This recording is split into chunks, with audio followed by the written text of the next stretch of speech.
Miss you baby. ഈ പ്രായത്തിൽ പുറത്തൊന്നും കറങ്ങി നടക്കാതെ വീട്ടിൽ തന്നെ ചടഞ്ഞുകൂടിയിരുന്ന എങ്ങനെ ശരിയാവുക?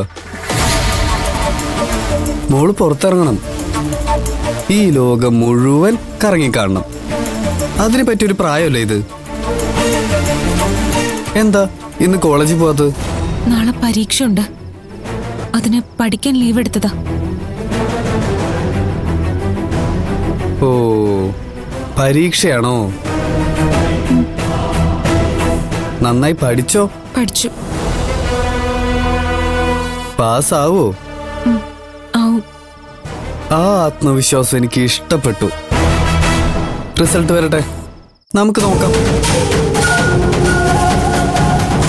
ഉള്ളത് പറയാലോ, നിന്നൊരു നോക്ക് കാണാൻ പോലും പറ്റാതെ ഞാൻ വല്ലാതെ വിഷമിച്ചു പോയി.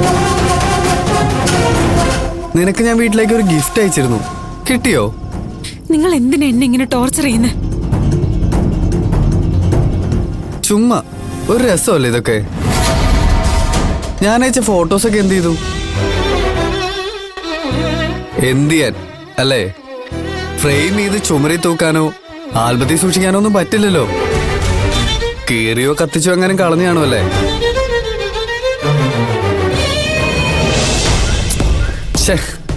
എന്റെ കലാസൃഷ്ടി നീ നശിപ്പിച്ചല്ലോ. സാരല്ല, അതിന്റെ കോപ്പീസ് ഇഷ്ടം പോലെ കിട്ടും.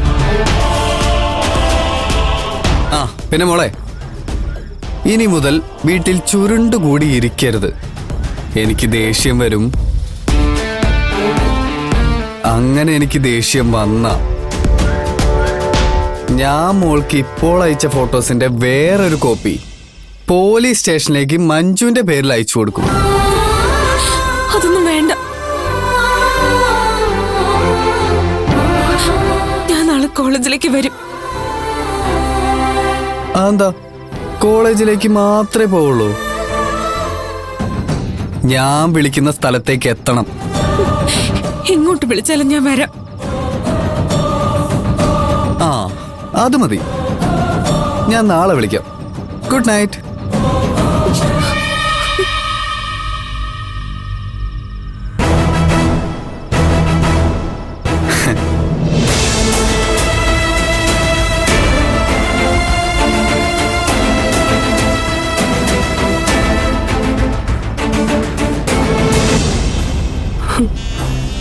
ഇവൾക്ക് കോളേജിലൊരു പ്രേമുണ്ടെന്ന് തോന്നുന്നു.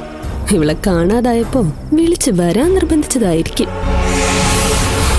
ഇവൾ ഈ കാര്യത്തില് ഒരു മാന്യാണെന്നാ ഞാൻ വിചാരിച്ചു. ഈ പ്രായത്തിൽ ഇവള് കോളേജിലെ ആമ്പിള്ളേരെ വളയ്ക്കാൻ തുടങ്ങിയെങ്കിൽ ഇവള് മിടിക്കുക. പഠിച്ചിറങ്ങുമ്പോ ഒരു ഡോക്ടറും ഡോട്ടറും കയ്യിലിരിക്കും.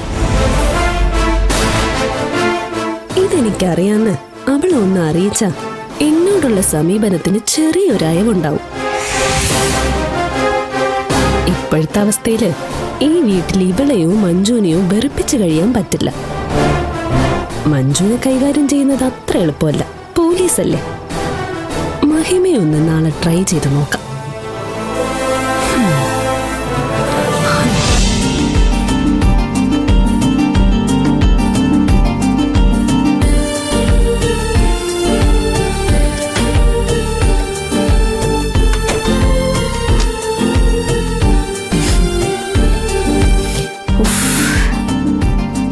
ഇത്രയും ലേറ്റ് ആവുമെന്ന് പറഞ്ഞിരുന്നെങ്കിലേ ഞാൻ പിക്കാൻ വന്നേനെ.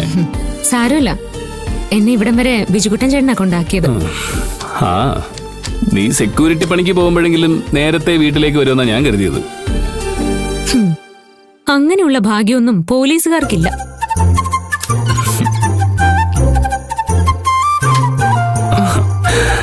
എന്റെ ഭാര്യയെ മനസ്സമാധാനമായിട്ടൊന്ന് പ്രേമിക്കാൻ പോലും ഈ ഡിപ്പാർട്ട്മെന്റ് സമ്മതിക്കുന്നില്ല. അതിന് ഡിപ്പാർട്ട്മെന്റ് പ്രേമിക്കുന്നതിന് എതിരൊന്നും അല്ലല്ലോ.